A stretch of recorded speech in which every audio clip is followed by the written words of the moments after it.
were to or from a Sidney Blumenthal. Now, he did not work for the State Department. He didn't work for the U.S. government at all.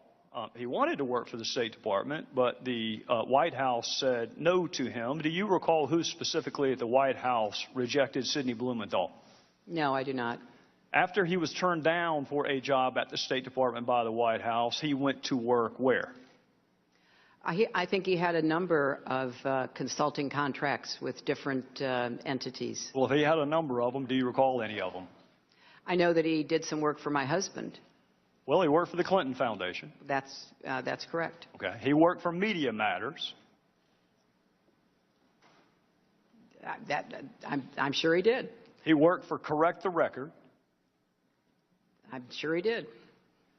When you were asked about Sidney Blumenthal, you said he was an old friend who sent you unsolicited emails, which you on in some instances because you wanted to hear from people outside what you called the bubble.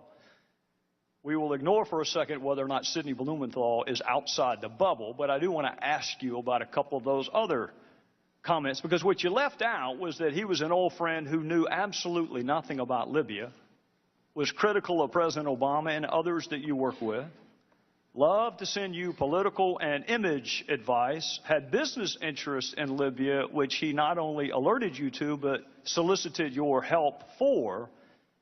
And you often forwarded his emails, but usually only after you redacted out any identifiers so nobody knew where the information was coming from. What does the word unsolicited mean to you? It means that I did not ask him to send me the information that he sent me. And as I have previously stated, some of it I found interesting, some of it I did not, some of it I forwarded, some of it I did not.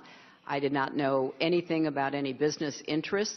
I thought that, just as I said previously, newspaper articles, journalists, of which he is one, a former journalist, had some interesting insights, and so we took them on board and evaluated them, and some were helpful and others were not. We're going to get to all the points you just made, but I want to start with your public comment that these emails were unsolicited. You wrote to him, "Another keeper, thanks and please keep them coming. Greetings from Kabul and thanks for keeping this stuff coming. Any other info about it? Question mark. What are you hearing now? Question mark. Got it. We'll follow up tomorrow. Anything else to convey? Question mark." Now, it's interesting because that was the very email where Mr. Blumenthal was asking you to intervene on behalf of a business deal that he was pursuing in Libya. What did you mean by what are you hearing now? I have no idea, Congressman. They started out unsolicited, and as I said, some were of interest. I passed them on, and some were not. And so he continued to provide me information that was made available to him. I don't want to parse words, and I don't want to be hyper-technical, because it's not a huge point, but it is an important point. You didn't say they started off unsolicited. You said they were. You said they were unsolicited. Well, they were unsolicited, but obviously I did respond to some of them. Well, and I'm sure that encouraged him. Anything else to convey? What are you hearing now? I'm going to Paris tomorrow night. We'll meet with TNC leaders, so this and additional info useful. Still don't have electricity or BlackBerry coverage post-Irene, so I've had to resort to my new iPad. Let me know if you received this. We'll talk about the new iPad in a little bit. Here's another one. This report is in part a response to your questions. That's an email from him to you. This report is in part a response to your questions. There'll be further information in the next day. If you're the one asking him for information, how does that square with the definition of unsolicited? I said it began that way, Mr. Chairman, and I will add that both Chris Stevens and Gene Kretz found some of the information interesting, far more than I could, because they knew some of the characters who were being mentioned, and they were the ones, the kind of persons with the expertise that I asked to evaluate to see whether there was any useful information. We're going to get to that in a second. Now, before you give Mr. Blumenthal too much credit, you agree he didn't write a single one of those cables or memos he sent you. I'm sorry, what? He didn't write a single one of those cables or memos. I don't know who wrote them. He's the one who sent them to me. Would you be surprised to know not a single one of those was from him? I don't know where he got the information that he was sending to me. Did you ask? You're sending me very specific, detailed intelligence. What is your source? That seems to me like a pretty good question. I did learn later that he was talking to or sharing information from former American intelligence officials. By the name of? Who wrote those cables? I don't recall. I don't know, Mr. Chairman. You had his information passed on to others, but at least on one occasion you asked Ms. Abedine, can you print without any identifiers? Why would you want his name removed?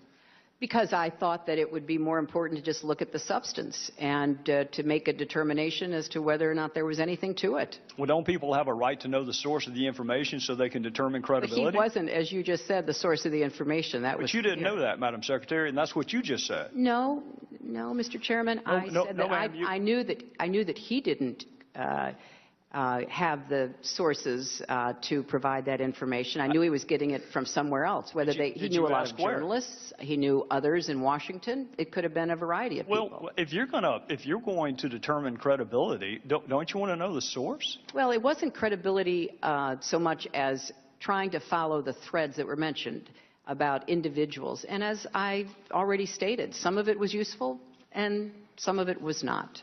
Well, did the president know that Mr. Blumenthal was advising you?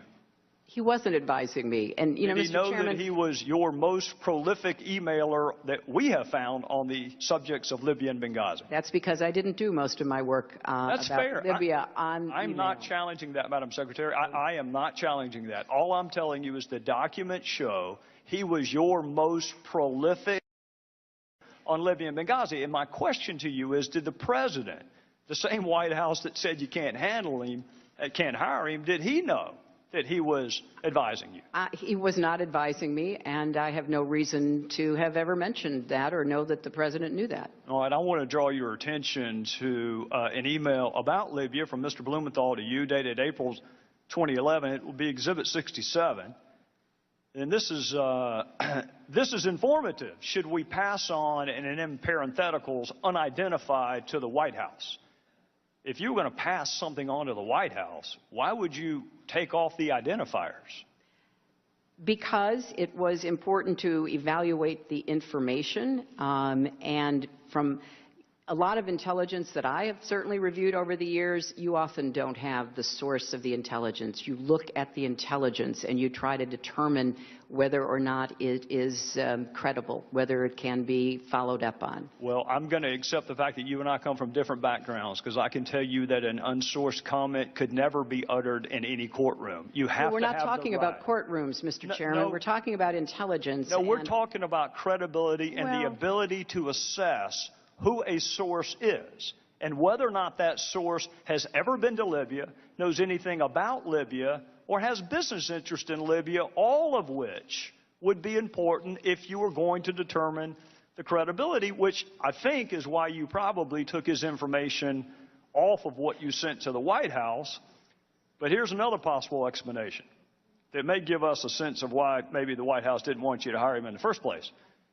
In one email, he wrote this about the President's Secretary of Defense. I infer Gates' problem is losing an internal debate. Tyler, and by the way, Tyler is Tyler Drumheller. That's who actually authored the cables that you got from Mr. Blumenthal. Tyler knows him and says he's a mean, vicious little, I'm not going to say the word, but he did. This is an email from Blumenthal to you about the President's Secretary of Defense. And here's another Blumenthal email to you about President's National Security Advisor. Frankly, Tom Donilon's babbling rhetoric about narratives on a phone briefing of reporters on March the 10th has inspired derision among serious foreign policy analysts, both here and abroad. And here's another one from what you say is your old friend, Sidney Blumenthal. This is a quote from him. I would say Obama, and by the way, he left the president part out. I would say Obama appears to be intent on seizing defeat from the jaws of victory. He and his political cronies in the White House in Chicago are, to say the least, unenthusiastic about regime change in Libya. Obama's lukewarm and self-contradicting statements have produced what is, at least for the moment, operational paralysis. I think that may give us a better understanding of why the White House may have told you you cannot hire him. Blumenthal could not get hired by our government, didn't pass any background check at all, had no role with our government, had never been to Libya, had no expertise in Libya, was critical of the president and others that you worked with, shared polling data with you on the intervention in Libya, gave you political advice on how to take credit for Libya, all the while working for the Clinton Foundation and some pseudo-news entities. And, Madam Secretary, he had unfettered access to you. And he used that access, at least on one occasion, to ask you to intervene on behalf of a business venture. Do you recall that? You know, Mr. Chairman, if you don't have unkind things privately, I congratulate you. But from my perspective, I'd like to think I'd correct them. I don't know what this line of questioning does to help us get to the bottom of the deaths of 4 Americans. I'll be happy to help you understand that, Madam Secretary. But I want to reiterate what I said to Congresswoman Sanchez. These were originally unsolicited. You've just said that perhaps the main, if not the exclusive author, was a former intelligence agent for our country who rose to the highest levels of the CIA and who was given credit for being one of the very few who pointed out that the intelligence used by the Bush administration to go to war in Iraq was wrong. So I think that, you know, the sharing of information from an old friend that I did not take at face value, that I sent on to those who were experts, is something that you know, makes sense, but it was certainly not in any way the primary source of or the predominant understanding that we had of what was going on in Libya and what we needed to be doing. Well, Madam Secretary, I'm out of time, and we'll pick this back up the next round, but I'll go ahead and let you know ahead of time why it's relevant. It's relevant because our ambassador was asked to read and respond to Sidney Blumenthal's drivel. It was sent to him to read and react to, in some instances on the very same day he was asking for security. So I think it is eminently fair to ask why Sidney Blumenthal had unfettered access to you, Madam Secretary, with whatever he wanted to talk about, and there's not a single solitary email to or from you, to or from Ambassador Stevens. I think that Madam Secretary, before we broke, there was a question asked that I thought was a fair question, which is, why was I talking about Mr. Blumenthal's emails? I do think that's a fair question. I think it's an equally fair question to ask why you were reading Mr. Blumenthal's emails. I think both are fair, so I want to go to June of 2012, which is an interesting time period to look at. It started. Charlene Lamb was an employee of the State Department, and she sent an email which you may be familiar with. It's at tab 56. I'm not going to read it, but it's at tab 56, where she described Benghazi as a soft target, attacks on Americans not staffed adequately. It's a very haunting email to read. It was actually 3 months to the day when our 4 fellow citizens were killed, and that's on June the 7th, 2012. Also on June the 7th of 2012, your Deputy Chief of Staff, Mr. Jake Sullivan, is emailing Ambassador Stevens, asking the ambassador to look at a memo Sidney Blumenthal sent you. And in fact, Mr. Sullivan writes to the ambassador, Chris, checking in with you on this report, any reactions? All right, that's on exactly the same day that I believe our ambassador's papers were accepted in Libya.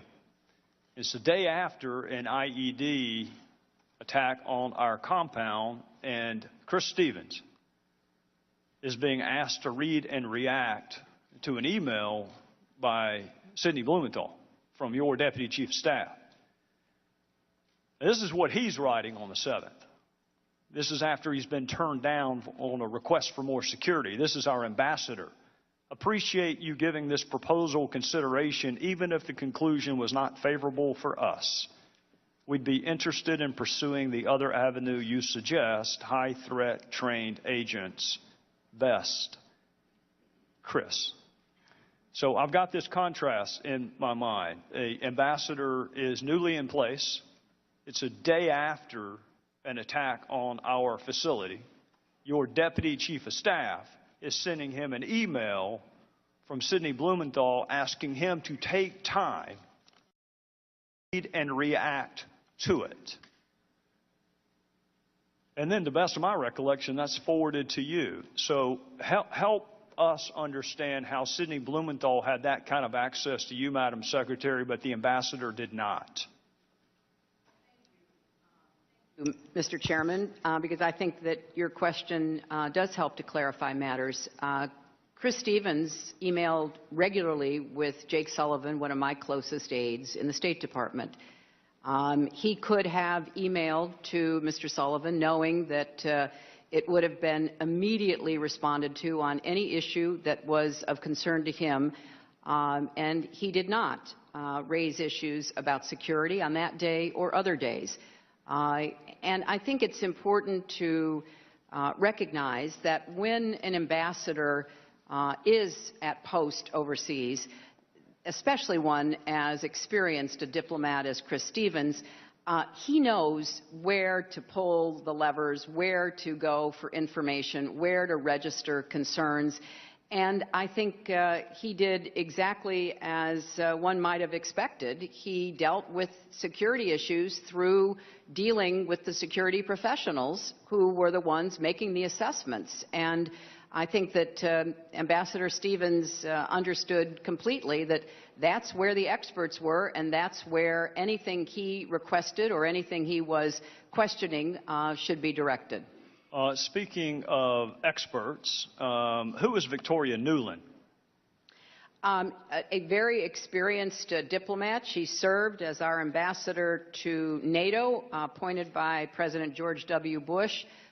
She served as one of the advisors as a Foreign Service officer delegated to the White House for Vice President Cheney. She served as the for the State Department during my tenure, and she is currently the Assistant Secretary for Europe under Secretary Kerry. She wrote this to the ambassador on June the 13th, 2012. That is a week after the facility was attacked. It is only a handful of days after he was turned down on a request, specific request, for more security. Chris, I know you have your hands full, but we'd like your advice about public messaging on the spate of violence in Libya over the past 10 days. So she's asking him for help with public messaging. Jake Sullivan, which is the other half of the question that I don't think we got to. I understand that Chris Stevens was a rule follower. I understand that. I've got no qualms. My question was actually not why Chris Stevens didn't contact you, but why did Jake Sullivan send Chris Stevens a Sidney Blumenthal email to read and react to on the day after the facility was attacked? The same day he was denied a request for more security, and instead of email traffic back and forth about security, it's read and react to a Blumenthal email. Well, I think any ambassador, if one were sitting before the committee, would say that they handled a lot of incoming information and requests. Some of it was about what was happening in country. Some of it was about what was happening back in the United States. And Chris felt strongly that the United States needed to remain in and committed to Libya. So he was concerned that there might be a feeling on the part of some, either in the State Department or elsewhere in the government, that we shouldn't be in Libya. And he was adamantly in favor of us staying in Libya. So part of what the discussion with him and and Jake Sullivan and others was, how do we best convey the stakes the United States has in staying involved in Libya would be. And I thought that was, very much in keeping with both his assessment and his experience. Well, I appreciate your perspective, Madam Secretary. Let me share with you my perspective. And if you need to take a time to read a note, I'm happy to pause.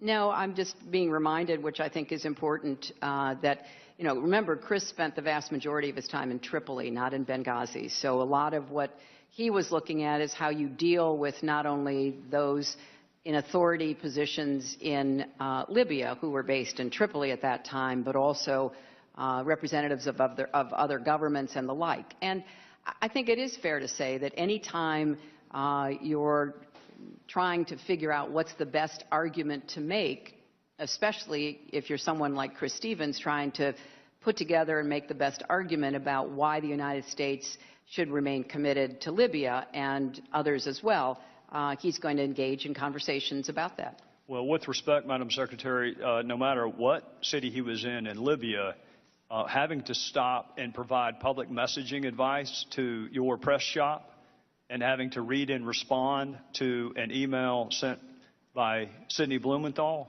it doesn't matter what town you're in. He needed security help. He didn't need help messaging the violence. He needed help actually with the violence. You have said several times this morning that you had people and processes in place.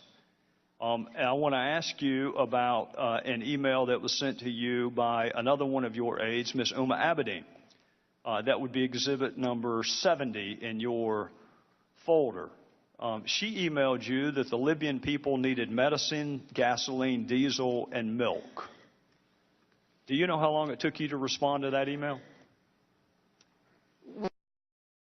I responded to it very quickly. 4 minutes.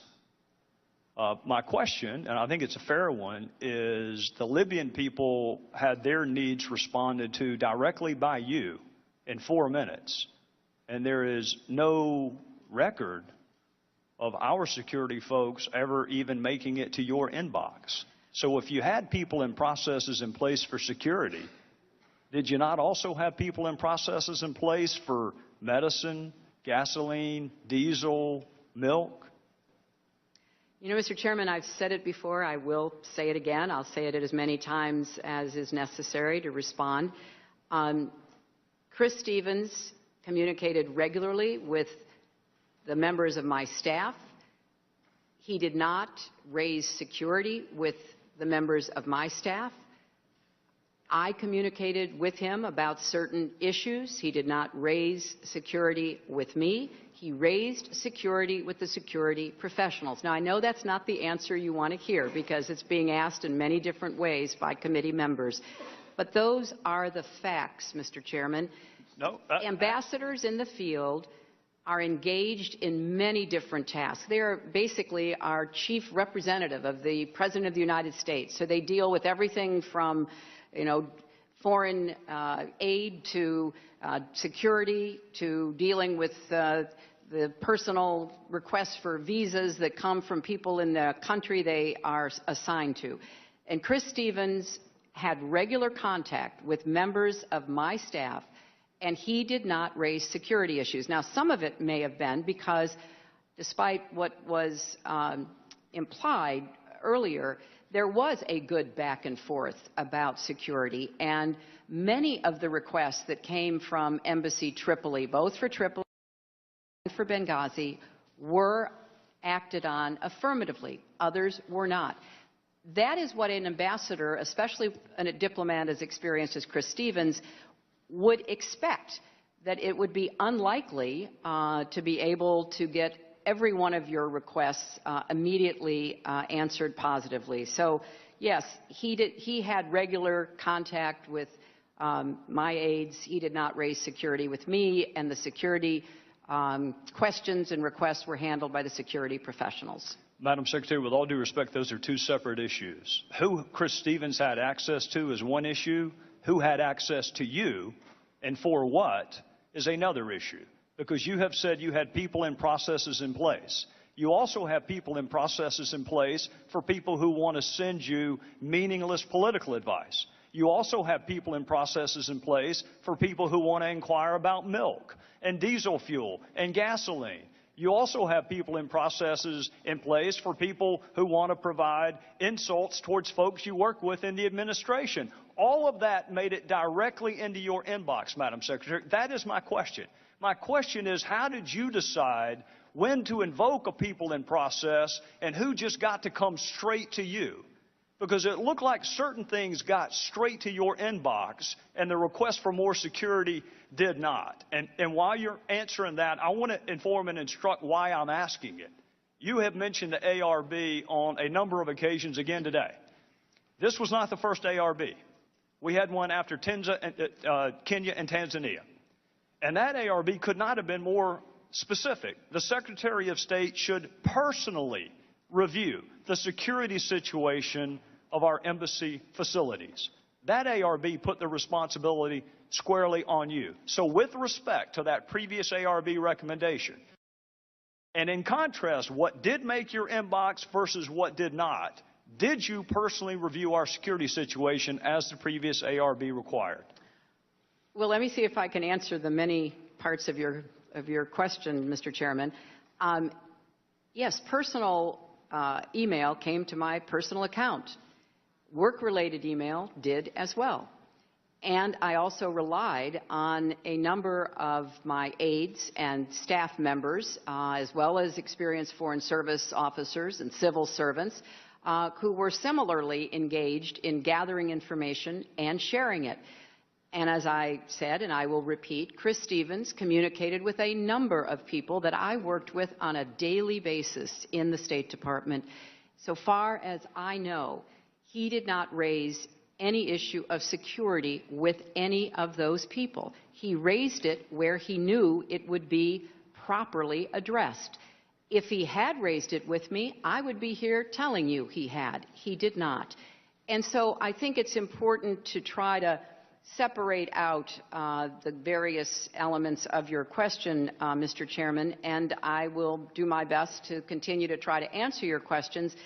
But I have said before, and I will repeat again, Sid Blumenthal was not my advisor, official or unofficial, about Libya. He was not involved in any of the meetings, conversations, other efforts to obtain information in order to act on it. On occasion, I did forward what he sent me to make sure that it was in the mix. So if it was useful, it could be put to use. And I believe in response to the email you pointed out originally from Ambassador Stevens, he actually said it rang true and it was worth looking into. So I think it's important that we point out the fact that Mr. Blumenthal was not my advisor. He was not an official of the United States government. He was not passing on official information. He, like a number of my friends who would hand me a newspaper article, would buttonhole me at a reception and say, what about this or what about that? We're trying to be helpful. Some of it was, a lot of it wasn't.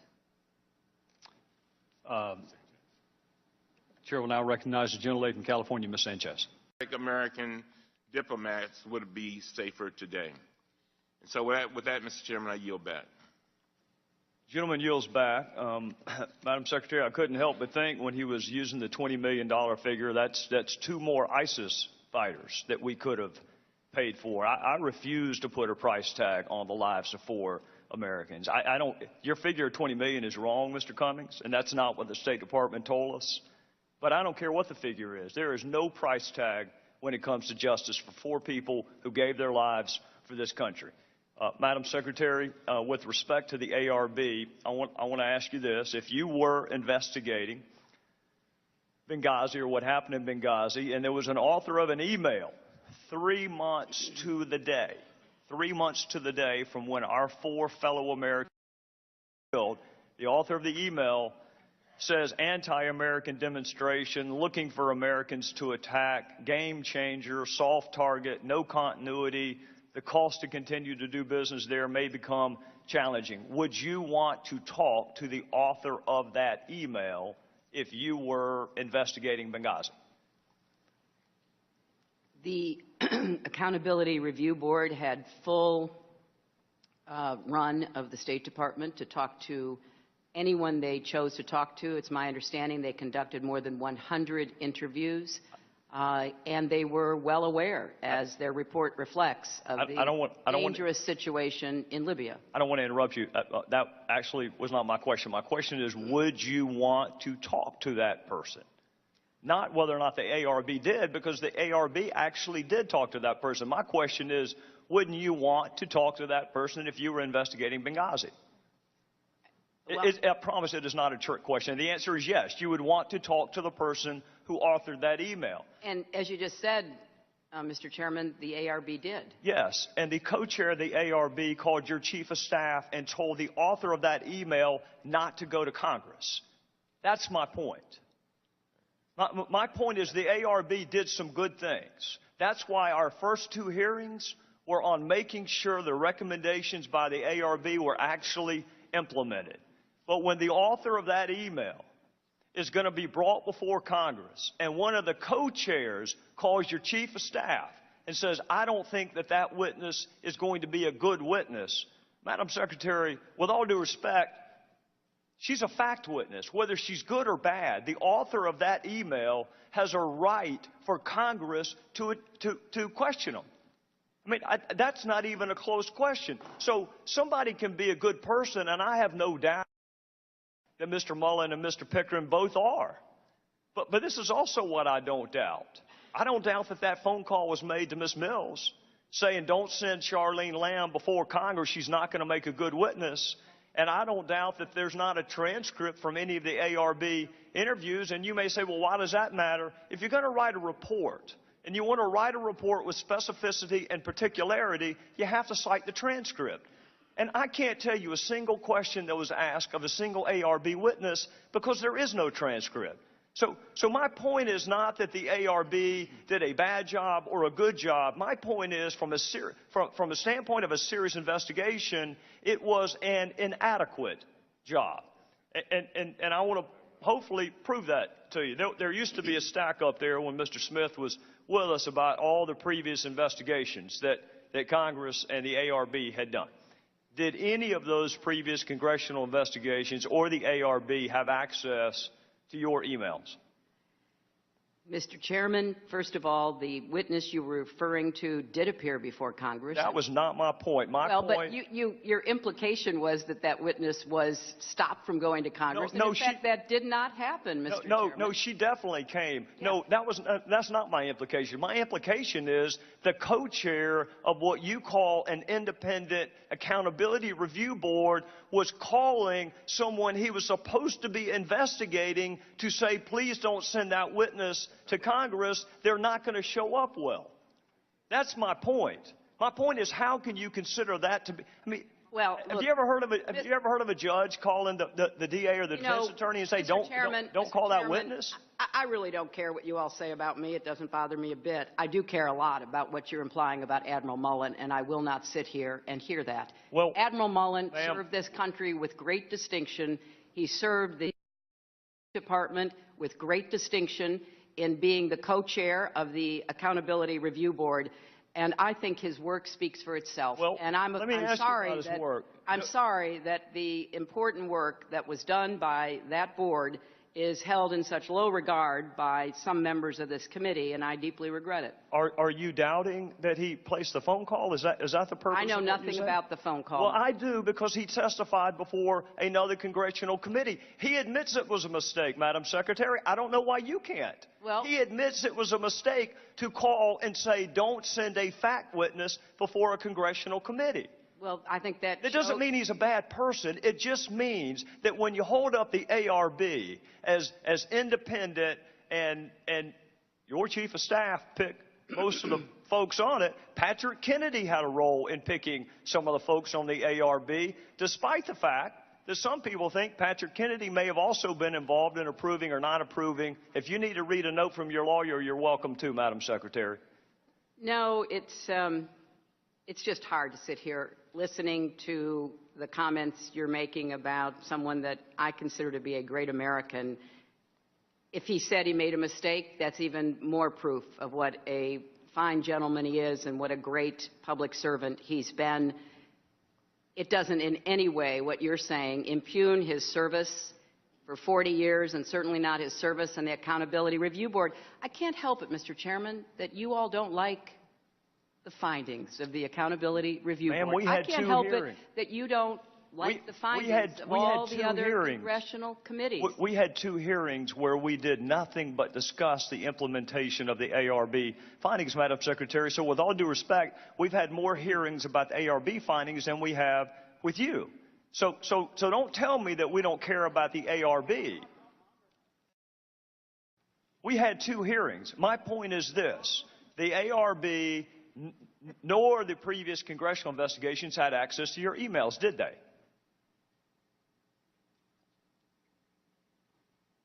I don't know what they had access to. I know that during the time I was at the State Department, there was certainly a great effort to respond to your predecessor, Congressman Iss's inquiries, and many thousands of pages of information was conveyed to the Congress. And I know that the State Department has worked diligently and persistently to try to respond to the many requests that it has received. And I think that given the pressure and stress of business they've been under, they have performed as well as they could. So you will be getting, and in fact the entire world will be getting, all of my emails, because they're all going to be public, and you will be able to read them along with everybody else. Madam Secretary, that actually was not my question. My question was whether or not the previous congressional committees and ARB had access to your emails. That was my question. 90 to 95% of my work-related emails were in the state system. If they wanted to see them, they would certainly have been able to do so. You know what? That is maybe the 10th time you have cited that figure today. It is. And I have not heard anyone other than you ever cite that figure. Who told you that 90 to 95% of your emails were in the State Department system? Who told you that? We learned that from the State Department in their analysis of the emails that were already on the system. We were trying to help them close some gaps that they had. Can you provide me with a name? Because when I asked the State Department about 10 days ago, what's the source of that figure, they shrugged their shoulders.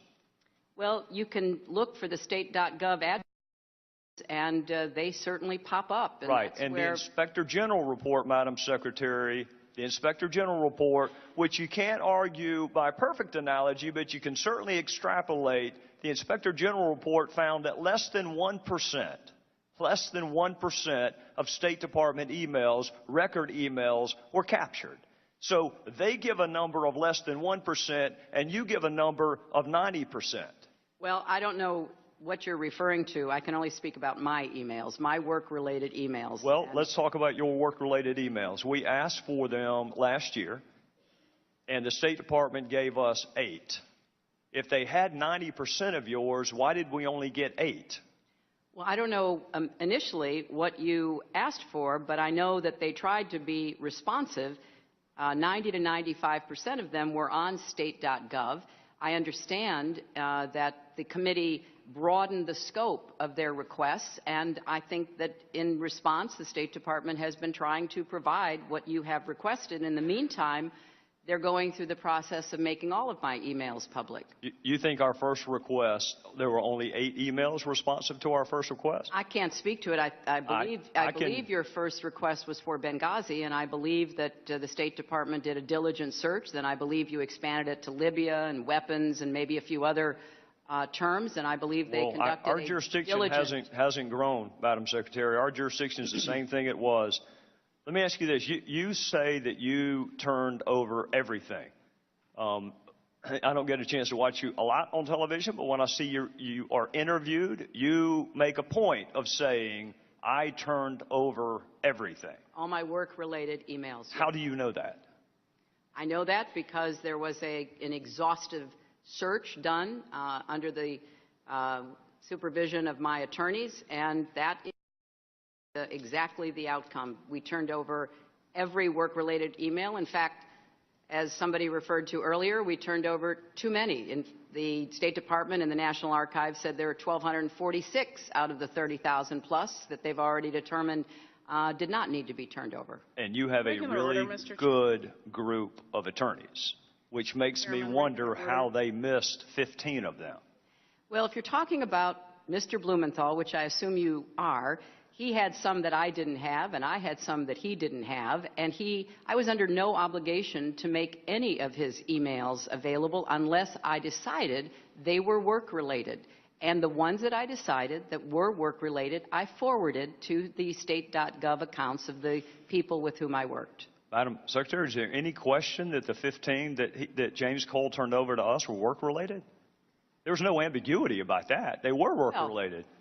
They were from a personal friend, not any official government, not any government official, and they were, I determined on the basis of looking at them what I thought was work-related and what wasn't, and some I didn't even have time to read, Mr. Chairman. Are you Mr. telling Chairman, me regular the order. 15?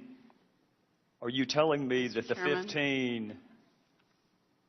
I will tell the gentle lady from California that I'm going to take a little bit extra time, just like everybody else has, and that we can either do it this round. We can either do it this round, or we can do it next round. May I make a simple inquiry about how many more minutes the chairman plans? The fewer the interruptions, the quicker I can get done. I'll put it to you that way. Okay. How's that? I'm just The mindful of the 15, my time. question to you on the 15 is, did your lawyers find them and decide that they weren't work-related, or did they not find them? Well, I don't know why he had emails I didn't, and I don't know why apparently I had emails he didn't. And all I can tell you is that I turned over every work email in my possession. All right, I'm going to make two more observations, and then we're going to call it a night. The first observation that I would make is that when you speak to the public, you say, I turned over everything. That's, for the most part, a direct quote. When you talk to the public, you say, I turned over everything. When you talk to the court, you say, while I do not know what information may be responsive for purposes of this lawsuit, I have directed that all my emails on clintonemail.com in my custody that were or potentially were federal records be provided to the Department of State, and on information and belief that was done. Why the different explanation depending on who you're talking to? Well, one is a shorthand, Mr. Chairman. Well, why not just tell the court I turned over everything? Well, you know how lawyers are. They use more words perhaps than they need. Trust me, I know that, and they charge you for every one of them. Yeah, I'm well aware of that, Mr. Chairman, and the clock is ticking. Well, one more, and I'll pay Mr. Kendall's fee for the last question. Oh, I don't How's think you that? want to do that, Mr. Chairman. I probably can't do it. You see my point, though? You're very definitive when you're talking to the American people that you turned over everything. That's right. But there are those kind of lawyerly fudge words when you're talking to court on information and belief. Well, And the reality is, even tonight, you cannot tell us that you turned over everything because you didn't think you missed the 15. well, I didn't have them. I turned over everything I had. Everything I had has Which been means turned over the system to the you State had Department. somehow missed those 15. Well, Last question on your system. Mr. Cummings said that your email arrangement was inappropriate. I think the president may have said it was a mistake. Said that it was a mistake. My question to you, Madam Secretary, is was it a mistake for the 4 years that you had that email arrangement?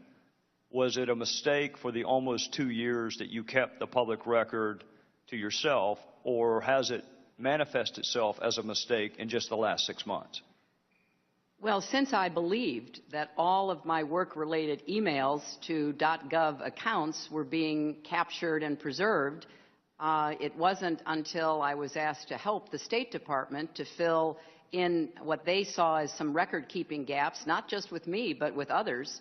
I did the best I could during those 4 years and thought that everything that I was emailing that was work-related was being preserved.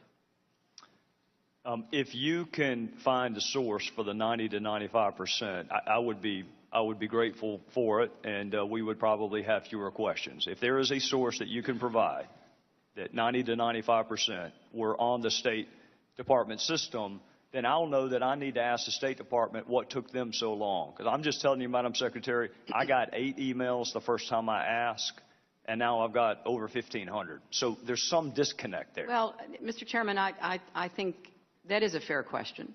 And I'm not at the State Department any longer, but I do want to defend them. They are under the most extraordinary pressure to answer congressional inquiries. I saw a figure recently that FOIA requests have jumped something like 300%. They don't have the resources. They don't have the personnel. They take their responsibility of reading every single line, and as Ranking Member Cummings reminded us, having to redact personal information, personnel information, obviously they take it very seriously. I think they're doing the best they can, and I know that they've tried to be responsive to you and to the many other requests that have come their way. Well, Madam Secretary, on behalf of all of us, we want to thank you for your patience and for... Congressman, they started out unsolicited, and as I said, some were of interest. I passed them on, and some were not. And so he continued to provide me information that was made available to him. I don't want to parse words, and I don't want to be hyper-technical, because it's not a huge point, but it is an important point. You didn't say they started off unsolicited.